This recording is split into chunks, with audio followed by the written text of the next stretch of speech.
നമുക്കിന്ന് കോട്ടയം സ്റ്റൈലിലൊരു മീൻ കറി വെക്കാം. ഈ മീനാണ് ഞാൻ എടുത്തേക്കണത്. അപ്പോൾ അത് കഴുകി ഇവിടെ വെള്ളമൊക്കെ കളഞ്ഞ് വെച്ചിട്ടുണ്ട്.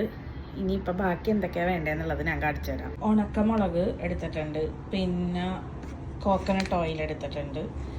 ഇത് കുടംപുളി ചൂടുവെള്ളത്തിൽ ചെറിയ ചൂടുവെള്ളത്തിൽ ഇട്ട് വെച്ചേക്കണേന്. പിന്നെ ജിഞ്ചർ ഗാർലിക് പേസ്റ്റ് ഉണ്ട്.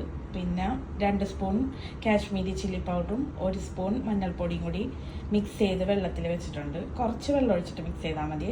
പിന്നെ ഉപ്പുണ്ട്, പിന്നെ ഉലുവ, ഇത് കടുക്, പിന്നെ കറിവേപ്പിലയും ചുവന്നുള്ളിയും ഉണ്ട്. ചുവന്നുള്ളി ഞാൻ ഒന്ന് ജസ്റ്റ് ക്രഷ് ചെയ്തെടുത്തതാണിത്. അപ്പോൾ നമുക്ക് സ്റ്റാർട്ട് ചെയ്യാം. ചട്ടി ഒന്ന് ചൂടാവാൻ വെച്ചേക്കണേ. ചട്ടിയുടെ അകത്തുള്ള വെള്ളം പോയി കഴിഞ്ഞിട്ട് നമുക്ക് വെളിച്ചെണ്ണ ഒഴിക്കാം. എണ്ണ ചൂടായി അതിലേക്ക് നമ്മൾ കടുക് ഇട്ട് കൊടുക്കണം. പിന്നെ കുറച്ച് ഉലുവ ഇട്ട് കൊടുക്കണം. ഇനി ഇതിലേക്ക് 1 സ്പൂൺ ജിഞ്ചർ ഗാർലിക് പേസ്റ്റ് ഇട്ട് കൊടുക്കണം. ജസ്റ്റ് മിക്സ് ചെയ്ത് കൊടുക്കണം കേട്ടോ.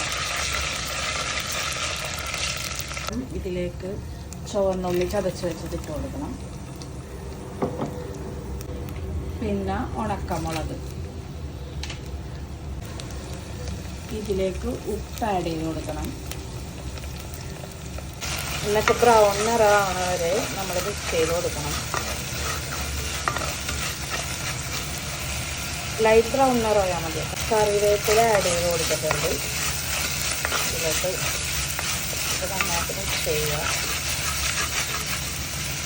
മിക്സ് ചെയ്ത് വെച്ചിരുന്ന പേസ്റ്റ് ഇല്ലേ, മുളക് പൊടിയുടെയും മഞ്ഞൾ പൊടിയുടെയും, അത് ഇതിലോട്ട് ആഡ് ചെയ്ത് കൊടുക്കണം.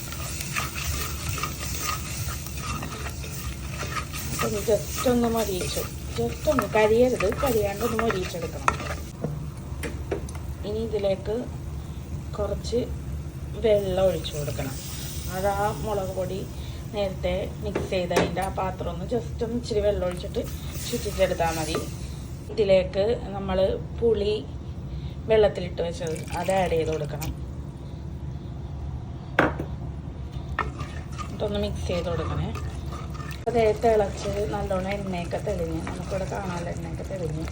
ഇനി ഇതിലോട്ട് ഇച്ചിരി വെള്ളം ഒഴിച്ചിട്ട് മീൻ കഷ്ണം ആഡ് ചെയ്യണം. തിളച്ച് കഴിയുമ്പോൾ നന്നായിട്ട് തിളച്ചിട്ടുണ്ട്. ഇനി ഇതിലോട്ട് നമുക്ക് മീൻ കഷ്ണങ്ങൾ ആഡ് ചെയ്ത് കൊടുക്കാം.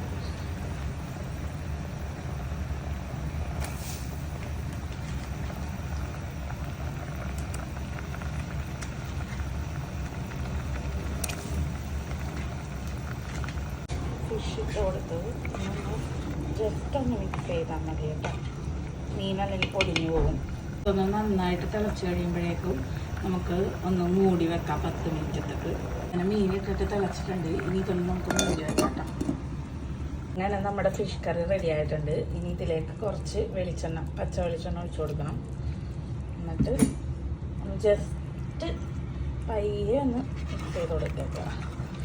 അങ്ങനെ നല്ല കോട്ടയം സ്റ്റൈലിൽ നല്ല മുളകിട്ട മീൻ കറിയാണ് കേട്ടോ.